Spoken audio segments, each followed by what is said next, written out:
Bienvenue dans cette vidéo consacrée aux leçons stoïciennes. Aujourd'hui, nous allons explorer 7 leçons stoïciennes pour développer une force mentale inébranlable.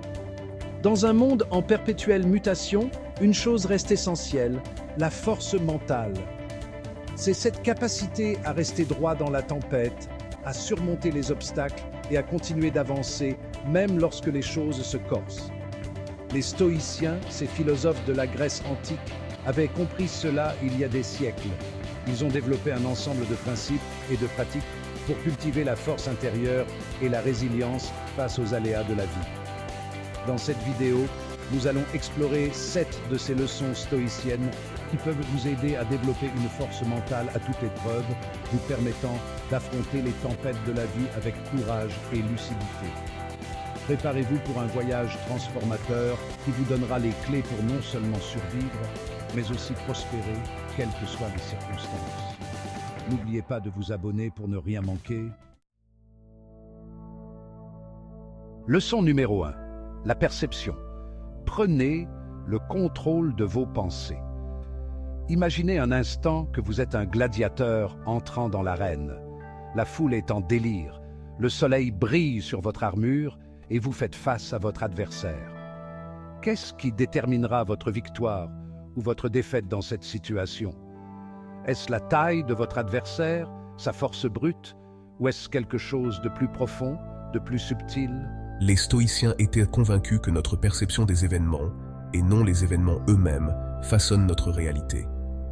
Comme l'a dit l'empereur romain Marc Aurèle, l'un des plus grands stoïciens, « Aujourd'hui, je me suis libéré de l'anxiété. » Comment? En réalisant que l'on ne peut être blessé que par son propre jugement. Imaginez 2 personnes confrontées au même défi, par exemple la perte d'un emploi. L'une pourrait se lamenter sur son sort, se percevoir comme une victime et sombrer dans le désespoir. L'autre pourrait y voir une opportunité de changement, un nouveau départ, et aborder la situation avec optimisme et détermination. La différence entre ces 2 réactions réside dans leur perception. La première personne se laisse définir par l'événement extérieur, tandis que la deuxième choisit de voir l'événement sous un angle différent, plus stimulant. C'est là que réside le pouvoir de la perception. Nous avons le choix de voir les obstacles comme des échecs insurmontables ou comme des opportunités de croissance et d'apprentissage. En choisissant de recadrer nos pensées, nous prenons le contrôle de nos émotions et de nos actions, et nous nous ouvrons à de nouvelles perspectives. Leçon numéro 2. L'action, le courage de faire face. Laissez-moi vous raconter l'histoire d'Épictète, un autre grand stoïcien. Épictète est né esclave et a traversé de nombreuses épreuves tout au long de sa vie. Pourtant, il est parvenu à devenir l'un des philosophes les plus influents de son époque. Comment a-t-il fait? En comprenant que si nous ne pouvons pas toujours contrôler ce qui nous arrive, nous pouvons toujours contrôler nos actions. Épictète a dit « Il n'y a qu'une seule façon d'être heureux, renoncer à s'inquiéter des choses qui échappent à notre pouvoir. » Il ne s'agit pas de se résigner à la passivité, mais plutôt de concentrer notre énergie sur ce que nous pouvons réellement influencer, nos actions. Imaginez que vous êtes un marin sur un océan déchaîné. Vous ne pouvez pas contrôler le vent ou les vagues, mais vous pouvez ajuster vos voiles, naviguer avec habileté et maintenir le cap malgré la tempête. De la même manière, dans la vie, nous sommes confrontés à des défis qui échappent à notre contrôle. Plutôt que de gaspiller notre énergie à nous lamenter sur ces défis, nous devrions nous concentrer sur ce que nous pouvons contrôler, notre attitude, nos efforts et nos réactions. Le courage n'est pas l'absence de peur, mais la volonté d'agir malgré la peur. En choisissant d'agir, même face à l'adversité, nous affirmons notre rôle de capitaine de notre propre destin. Leçon numéro 3. La volonté. Accepter ce que l'on ne peut changer. Imaginez un chien attaché à un chariot en mouvement. Le chien a 2 options. Il peut résister et se faire traîner dans la boue, ou il peut choisir de courir avec le chariot. La première option est douloureuse et futile, tandis que la deuxième, bien qu'elle ne soit pas idéale, est beaucoup moins pénible. Cette image, utilisée par le philosophe stoïcien Zénon d'Élée, illustre parfaitement le concept de la volonté. Dans la vie, nous sommes souvent confrontés à des situations que nous ne pouvons pas changer. Nous pouvons choisir de lutter contre ces situations, ce qui ne fera qu'accroître notre souffrance, ou nous pouvons accepter ce qui est et choisir de nous concentrer sur ce que nous pouvons contrôler.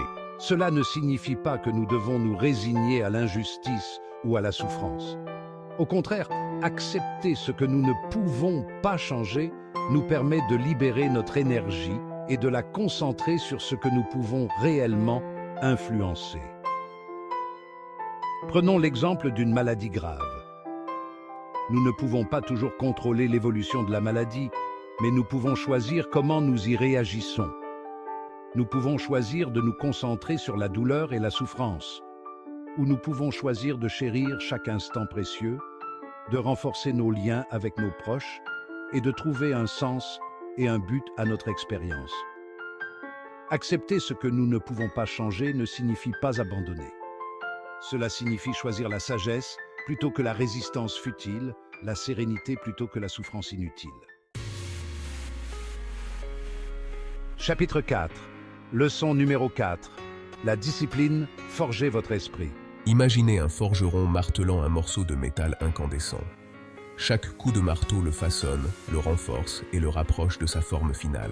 De la même manière, discipline est le méridor qui forge notre force mentale.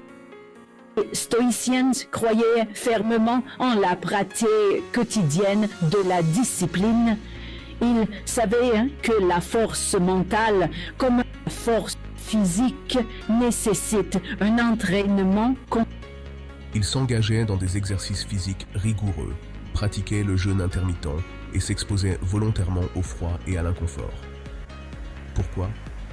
Parce qu'ils avaient compris que le confort est l'ennemi de la croissance. En nous confrontant volontairement à des difficultés, nous entraînons notre esprit à devenir résilient, adaptable et capable de supporter l'adversité. La discipline ne concerne pas seulement les défis physiques, elle s'applique également à nos pensées, à nos émotions et à nos actions. Elle consiste à contrôler nos impulsions, à différer la gratification et à faire ce qui est juste, même lorsque c'est difficile. Chaque fois que nous résistons à une tentation, que nous persévérons dans une tâche difficile ou que nous choisissons la patience plutôt que la colère, nous renforçons notre muscle de la discipline. La vie est imprévisible.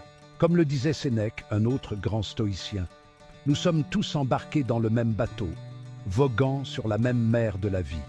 Il y aura des tempêtes, des vents contraires et des moments où nous aurons l'impression que le monde entier est contre nous. C'est dans ces moments que la résilience, cette capacité à se relever après une chute, devient essentielle. Les stoïciens ne considéraient pas les échecs comme des fins en soi, mais plutôt comme des occasions d'apprentissage et de croissance. Imaginez un arbre résistant à une tempête. Ses branches peuvent plier, ses feuilles peuvent tomber, mais ses racines restent solidement ancrées dans le sol. De la même manière, la résilience nous permet de plier sans rompre, de nous adapter aux circonstances changeantes et de trouver la force de continuer à avancer. La résilience n'est pas une qualité innée, c'est une compétence qui se développe avec le temps et la pratique. Chaque défi que nous surmontons, chaque obstacle que nous franchissons, renforce notre résilience et nous prépare pour les épreuves à venir. N'ayez pas peur de l'échec. Accueillez-le comme une opportunité d'apprendre, de grandir et de revenir plus fort. Souvenez-vous que les plus grandes victoires sont souvent précédées des plus grandes batailles. Au cœur de la philosophie stoïcienne se trouve la quête de la sagesse. Mais qu'est-ce que la sagesse exactement ? Pour les stoïciens, la sagesse ne consistait pas à accumuler des connaissances, mais à vivre en accord avec la nature, à comprendre l'ordre naturel des choses et à accepter notre place dans cet ordre. Imaginez une rivière qui coule vers l'océan. La rivière ne lutte pas contre son cours naturel, elle coule simplement, contournant les obstacles et suivant le chemin qui lui est tracé. De la même manière, la sagesse consiste à vivre en harmonie avec le flux de la vie, à accepter ce qui est et à trouver la paix intérieure au milieu du chaos. La sagesse nous permet de distinguer ce qui est vraiment important de ce qui ne l'est pas. Elle nous aide à nous détacher des possessions matérielles des opinions des autres et des caprices du destin. Elle nous libère de la peur, de l'anxiété et du besoin constant de contrôle. La sagesse est un voyage, pas une destination. C'est un processus continu d'apprentissage, de croissance et de découverte de soi. En cultivant la sagesse, nous nous ouvrons à une vie de paix intérieure, de contentement et de sens. Dans le tourbillon de la vie, il est facile de tenir les choses pour acquises. Nous nous focalisons souvent sur ce que nous n'avons pas, sur ce que nous voulons encore accomplir, sur ce qui nous manque. Nous en oublions d'apprécier les choses simples, les petits miracles qui rendent la vie si précieuse. Les stoïciens accordaient une grande importance à la pratique de la gratitude. Ils comprenaient que la gratitude est un antidote puissant au malheur, à l'anxiété et au sentiment de manque.